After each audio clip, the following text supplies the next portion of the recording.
Welcome, deep diver.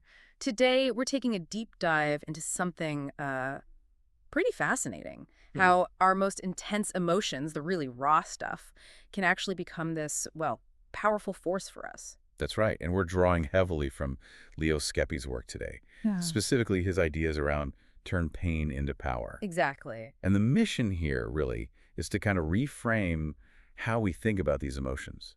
Even the difficult ones, the ones we usually try to push away.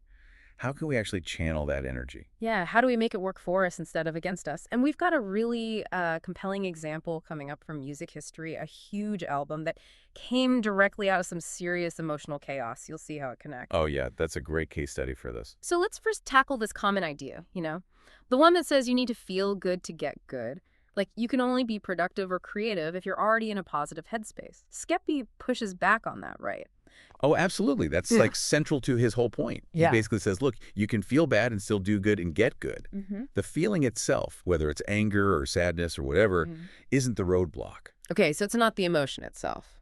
No, it's just energy, pure energy. Yeah. The crucial thing, Skepi argues, isn't trying to change the feeling necessarily, Yeah. but deciding where you point that energy.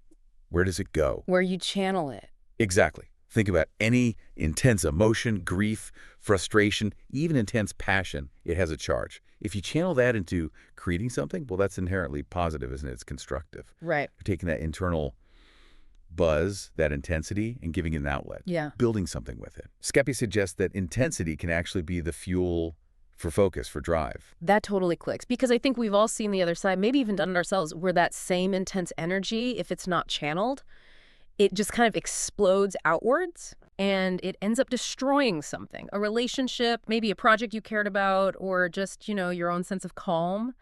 That path, it seems, always leads somewhere negative. Always. And that leads to Skepi's really profound reframe. He says, no emotion that you feel is bad. It's a tool. It's power. It's energy. A tool. I like that. Yeah.